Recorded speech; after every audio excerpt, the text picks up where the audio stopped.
ওনার তো চাকরিটা চলে যাবে, মুখ্যমন্ত্রী থেকে সরে যাবেন, খাবেন কি? কালো কোট পড়তে হবে তো, কারণ ভাইপো তো সব চুরি করে দুবাই চলে যাবে, ওনাকে তো কিছু দেবে না।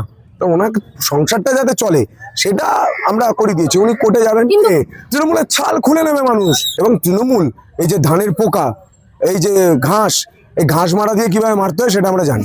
ইমিডিয়েটলি তৃণমূল কংগ্রেসকে হচ্ছে এই দেশ থেকে রাজনৈতিক দল হিসাবে বয়কট করে দেওয়া উচিত। এমনি হারবে, তারপর ছাড়বে না, তারপর আর থাকবে না। আর হেরে যাওয়ার পর আর থাকবে না, শূন্য হয়ে যাবে।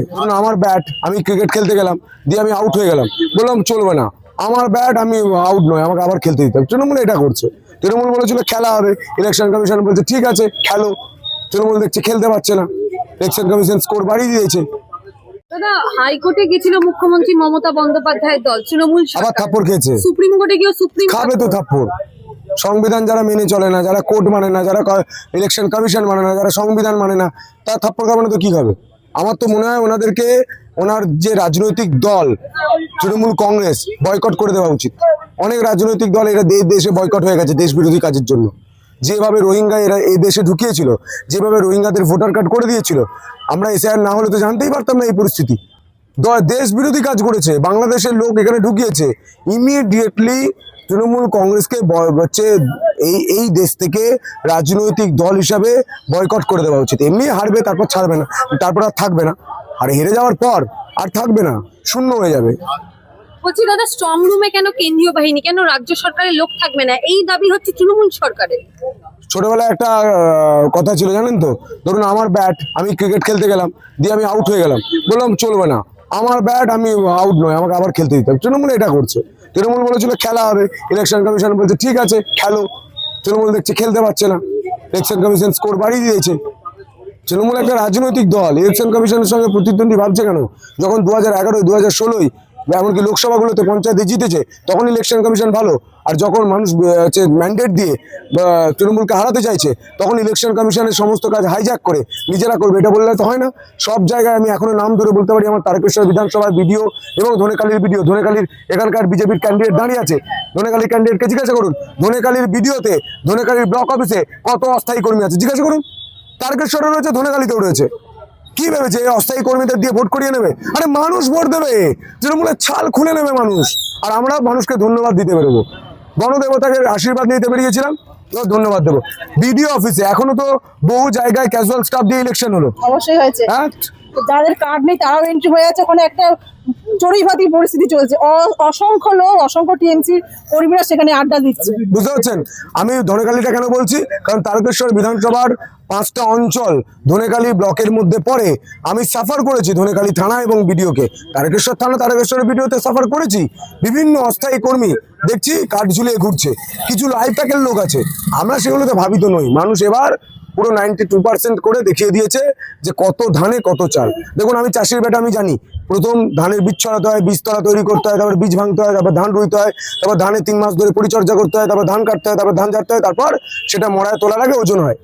আমাদের এখন ওজনের পরিস্থিতিতে দাঁড়িয়ে আছি, গণনার পরিস্থিতি। ঠিক আছে, এসব ভয় পায় না, চাষ করেছি কষ্ট করে, আমরা জিতছি, সোনার ফসল ফলছে। এবং তৃণমূল এই যে ধানের পোকা, এই যে ঘাস, এই ঘাস মারা দিয়ে কিভাবে মারতে হয় সেটা আমরা জানি। কীটনাশক ছড়ানো হয়ে গেছে, এবার শুধু কীট মরার অপেক্ষায় আছে। বলছি দাদা, কি এমন সমস্যা হচ্ছে যে মুখ্যমন্ত্রী মমতা বন্দ্যোপাধ্যায়কে স্ট্রং রুমের ভিতরে আর সৌমিক ভট্টাচার্য, আমাদের মাননীয় রাজ্য সভাপতি, তিনি বলেছেন যে এবারের ইলেকশনে আমরা দেখিয়ে দিয়েছি, আমরা মুখ্যমন্ত্রীকে রাস্তায় বসিয়েছি, আমরা মুখ্যমন্ত্রীর হাতে ব্যাগ ধরিয়ে দিয়েছি, আমরা মুখ্যমন্ত্রীকে হাইকোর্টে, সুপ্রিম কোর্টে যেতে বাধ্য করেছি, আমরা মুখ্যমন্ত্রীকে কালো কোট পরিয়ে, তিনি যে বলেন তিনি আইনজীবী ছিলেন, তার পুরনো জীবিকায় ফিরিয়ে দিয়েছি। কারণ আমাদের পার্টি বলে সবকা সাথ সবকা বিকাশ। আমরা মুখ্যমন্ত্রীর কি করে বিকাশ হয় সেটাও আমরা দেখছি।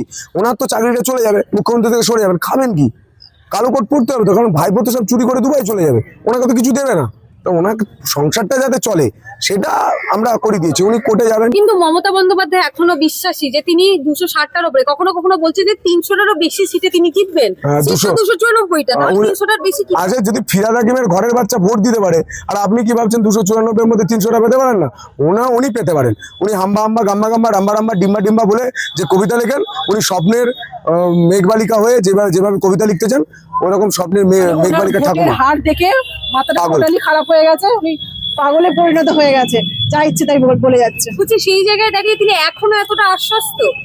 তাকে বারংবার সেই একই কথা বলে যাচ্ছেন, আমি এত সিটে জিতবো। শুনুন। তারপরে বলছে যারা টাকা খাওয়াতে না পারে সেরকম প্রার্থীকে আপনারা ইভিএম মেশিন পাহারা দেওয়া শুনুন না, আপনি এত কঠিন করে ভাবছেন কেন? আপনি যখন ছোট ছিলেন, আপনার বাবা যখন পুজোতে আপনাকে জামা কিনে দিত না, আপনি সপ্তমীর দিনও ভাবতেন যে বাবা নিশ্চয়ই সপ্তমীর সন্ধ্যাবেলায় জামাটা কিনে এনে দেবে। সেরকম মমতা বন্দ্যোপাধ্যায় ভাবছেন, ভাবতে দিন না, যদি হাতটা ভালো থাকে। ওনার তো হার্ট এখন খুব খারাপ পরিস্থিতি, সুগারের খুব খারাপ পরিস্থিতি, তো ওনার শরীরটা যাতে ভালো দাদা থাকে। একেবারে ভাববেন। শেষ প্রশ্ন, কুণাল ঘোষ বলছে আমি দুলছি, এই যে দেখছেন আমি দুলছি, আমি তো দুল্যবান, কিন্তু চৌঠা মের পরে বিরোধীরা একেবারে কর্পূরের মতো ভ্যানিশ হয়ে যাবে। হ্যাঁ, কুণাল ঘোষ কুণাল। যে হচ্ছে গাড়ি প্রিজন ভ্যান চাপড়ে বলেছিল মমতা চোর, ওই কুণাল ঘোষকে টিকিট দিয়েছে। আর ওর আমি উত্তর দেবো যে সাংবাদিক না তৃণমূলের ক্যান্ডিডেট, এটা বুঝতে পারি না, ওর কেন উত্তর দেবো? তিনি বলছে কর্পূরের মতো যে মমতা বন্দ্যোপাধ্যায়কে চোর বলে আমার মমতার গলায় ঝুলে টিকিট নিতে পারে, তার আমি কোনো গুরুত্ব আছে বলে মনে করি না। তার আমি কোনো গুরুত্ব আছে বলে মনে করি না। যাকে আমি চোর বলবো, তার আবার পায়ে সে থুতু চাটবো, তার কি গুরুত্ব আছে? ও সিদ্ধারাটা আছে নাকি হাত দিয়ে দেখতে বলবো। ফলতাতেও তো আজকে ভোট হচ্ছে, হ্যাঁ। সেখানে বারংবার বিভিন্ন জায়গায় বলছে, হিন্দুরা বলছে আমাকে কুচুকাটা করার হুমকি দেওয়া হচ্ছে, হিন্দুর একাধিক সনাতনীরা বলছে। দেখুন, বাংলায় সনাতনীরা যে বিপদে রয়েছে তার সব থেকে বড় উদাহরণ তারকনাথের মন্দির, তারকেশ্বরের মন্দিরের উপর ফিরহাদ হাকিমকে বসিয়ে দিয়েছিলেন। সায়নী ঘোষকে যেভাবে সাংসদ করেছেন, এত কিছু করার পরেও, মহাদেবের মাথায় ফুলচন্দনের জায়গায় যেসব উল্টোপাল্টা জিনিস পড়ানোর পরেও, তারপরে ওনারা বুঝে গিয়েছেন কত মানে হিন্দুদের কিভাবে অত্যাচার করতে হয় আর কিভাবে অত্যাচার করে মুখ ফিরিয়ে নিতে হয়। উনি জগন্নাথ টেম্পল করার নামে এইসব করে বেড়ালেন, এপাং ওপাং ছপাং মহাকাল জয় মহাকাল, কিন্তু তার আগে রেড রোডে উনি চলে গেলেন, কিন্তু মহাকুম্ভে গেলেন না। সব বোঝে হিন্দুরা। মৃত্যু কুম্ভ হয়ে গেল। আরে ছাড়ুন না, সব বুঝে গেছে, খেলা শেষ। ওনারা বলছিলেন খেলা হবে, খেলা শেষ হয়ে গেছে। চৌঠা মে পরিবর্তন, আরে চৌঠা মে সনাতন ধর্মকে অপমান করার যোগ্য জবাব এবার তারা পাবে। চৌঠা মে পরিবর্তন হয়ে গেছে। আপনি কি এখনো মনে করছেন? আপনার মনে হচ্ছে? আপনি একটা কাজ করে নিন, আমার তারকেশ্বর বিধানসভাতেই যান, হচ্ছে পুরোনো ফুটেজ বার করুন, তৃণমূলের প্রার্থীর রাবেন্দু সিংহ রায়ের সঙ্গে, রাবণেন্দুর সঙ্গে, ডান দিকে বাঁ দিকে যারা ঘুরেছে তাদের সঙ্গে একটা করে ইন্টারভিউ নিন, তাহলে বুঝে যাবেন কত ধানে কত চাল। তারা তো সবাই এসে আমার পেছনে পেছনে ঘুরছে। দাদা কিছু মনে করবেন না, যা হয়েছে হয়েছে, ইলেকশনের সময় এটা হয়, রেজাল্টের পর কিন্তু একটু দেখবেন।